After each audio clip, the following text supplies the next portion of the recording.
ကြောက်ခဲ့ဘူးပါတယ် ဒီယောဂပိုးအကြောင်းကိုလေ့လာရင်သိရင်းနဲ့ကြတော့ဒီယောဂပိုးရှိတဲ့လူဟာကြောက်စရာမကောင်းဘူးဆိုတာကိုယ်တိုင်သိလာခဲ့တယ်ဒီထဲမှာရှိနေတဲ့ကလေး59ယောက်စလုံးဟာ HIV ပိုးကူးစက်ခံထားရတဲ့ကလေးတွေပဲဖြစ်တယ် AIDS ယောဂရှိတဲ့သူတယောက်မှမပါတော့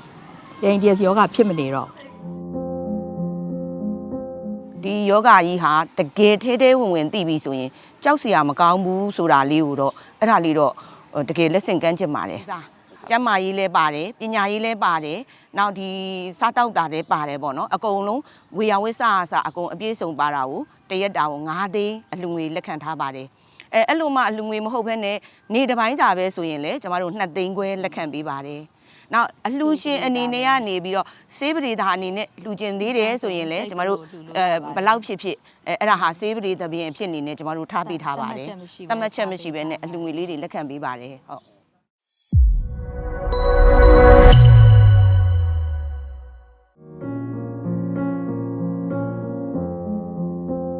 တ်ကျမတို့စပြီးတော့ဒီဟာကိုလုပ်မယ်ဆိုပြီးတော့ရည်ရွယ်ပြီးတော့စပြီးတော့အကောင့်ထဲမဖော်ခင် plan ချခဲ့တာတော့2010ရာစချခဲ့တာပေါ့နော်2010ကနေစခဲ့တယ်လို့လည်းပြောလို့ရပါတယ်စပြီးတော့အဲ့ဒီကလေးကလုပ်ခဲ့တာပါဟုတ် HIV ယောဂရှိနေတဲ့မိဘမဲ့ကလေးငယ်တွေဟာ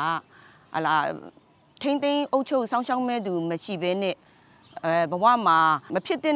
လူတယောက်ရဲ့တင်ရထိုက်တဲ့အခွင့်အရေးတွေဆုံးရှုံးပြီးတော့သူတို့ရဲ့ဘဝရပ်တည်မှုတွေမခိုင်မာမှာကိုစိုးတဲ့အတွက်ရေနောက်တစ်ချက်ကကြတော့ဒီကလေးတွေဟာအပြင်မှာရှိနေရင်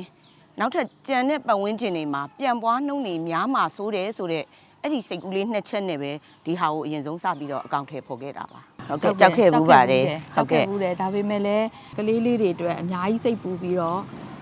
မဖြစ်အောင်လုပ်ခဲ့တယ်လုပ်ခဲ့ရင်းနဲ့ဒီယောဂပိုးအကြောင်းကိုလေ့လာရင်သိရင်းနဲ့ကြတော့ဒီယောဂပိုးရှိတဲ့လူဟာကြောက်စရာမကောင်းဘူးဆိုတာကိုယ်တိုင်သိလာခဲ့တယ်ဒီမှာပထမဦးဆုံးစရောက်မယ်ကလေးတွေကရောက်ချင်းတော်တော်များများဟာ AIDS ယောဂဖြစ်တဲ့ကလေးတွေဖြစ်တယ်ဖြစ်ပြီးတော့မှသူတို့ကိုစိတ်ကူပေးရတာပေါ့နော်သူတို့ဆရာဝန်တွေနဲ့ချက်ချင်းတွေ့ပေးရတယ်ဆရာဝန်တွေရဲ့လမ်းညွှန်မှုတွေယူရတဲ့အချိန်မှာ AIDS ယောဂကနေပြီးတော့မှ HIV ယောဂပိုးကူးစက်တဲ့ကလေးတွေပဲကျန်တော့တာဒီထဲမှာရှိနေတဲ့ကလေး59ယောက်စလုံးဟာ HIV ပိုးကူးစက်ခံထားရတဲ့ကလေးတွေပဲဖြစ်တယ် AIDS ယောဂရှိတဲ့သူတယောက်မှမပါတော့ AIDS ယောဂဖြစ်မနေတော့အဲ့ဒါကတော့လေအခုလဲရှိနေကြပါသေးတယ်တချို့လူတွေအရန်ကြောက်နေကြတာတို့ရှိနေပါသေးတယ်ဒါပေမဲ့တကယ်တမ်းကတော့ဒီ HIV ယောဂါဆိုတာလူတော်တော်များများသိပါတယ်ဒါဟာလိန်ဆက်ဆန်လို့သွေးသွင်းကနေမှကူးစက်တဲ့ယောဂါပေါ့တချို့ယောဂါတွေဆိုလို့ရှိရင်တောင်မှချောင်းဆိုးရင်းနဲ့လေတူတွေကပါလို့ကူးတဲ့ယောဂါနဲ့ဟလာ TB ယောဂါတို့ဆိုရင်အသက်ပါနှုတ်သွားရတဲ့အထိရှိတဲ့ယောဂတွေအများကြီးရှိပါတယ်ဒါပေမဲ့လူတွေကဒီ HIV ဆိုတာကိုအရန်ကြီးကြောက်နေတာဖြစ်နေတဲ့အတွက်ဒါဟာကြောက်စရာမဟုတ်ဘူးဆိုတာကိုလည်းပြောပြချင်ပါတယ်နောက်ဒီကလေးတွေကလည်းဒီ HIV ယောဂကိုကူးစက်နေပြီးတဲ့အပြင်ကိုသူတို့မှာအသိဉာဏ်တွေကိုပါတဖြည်းဖြည်းနဲ့သူတို့ရှိပါတယ်ရှိအောင်လဲကျွန်တော်တို့ဂေဟာကနေပြုစုပြောထောင်ထားတာမလို့ဒီကလေးတွေကလည်းပတ်ဝန်းကျင်မှာစီးမဲ့ကမ်းမဲ့နေတာမျိုးတွေမဟုတ်နေတာဖြစ်နေတဲ့အတွက်ကြောင့်မလို့ဒီယောဂကြီးဟာတကယ်ထဲထဲဝင်ဝင်သိပြီဆိုရင်ကြောက်စရာမကောင်းဘူးဆိုတာလေးကိုတော့အဲ့ဒါလေးတော့တကယ်လက်ဆင့်ကမ်းချင်ပါတယ်တကယ်တမ်းတော့သူတို့တွေကလူပတ်ဝန်းကျင်အတိုင်းဝိုင်းကနေအကျဉ်ခံရတာဖြစ်တဲ့အတွက်သူတို့ဆေးတောက်တာနဲ့အာဟာရစားတာက50%ဆိုရင်သူတို့ရဲ့စိတ်ခံစားမှုက50%ရှိတယ်ပေါ့နော်အဲ့တော့ဒီစိတ်ခံစားမှု50%ကခုနပတ်ဝန်းကျင်ကလူတွေကဟလာခုနတုန်းကလူဒီကလေးတွေပေါ်မှာခွဲခြားဆက်ဆံတာမျိုးမလုပ်ဖဲနဲ့ဟလာတယောက်ပေါ်မှာလူသားချင်းစာနာတဲ့စိတ်နဲ့သူဟာယောဂါတော့ရှိတယ်ကြောက်စရာကောင်းမနေပဲနဲ့လက်တွဲပြီးသွားမယ်ဆိုရင်ဒီယောဂါရှိတဲ့သူတွေရဲ့စိတ်ခံစားချက်တွေကလည်းသူတို့ပေါ်မှာဒီဖိစီးမှုအားတက်တာမယ်ပေါ့နော်ဖိစီးမှုအားတက်တာလို့ရှိရင်သူတို့ရဲ့အသက်ရှင်နှုန်းတွေကလည်းပဲ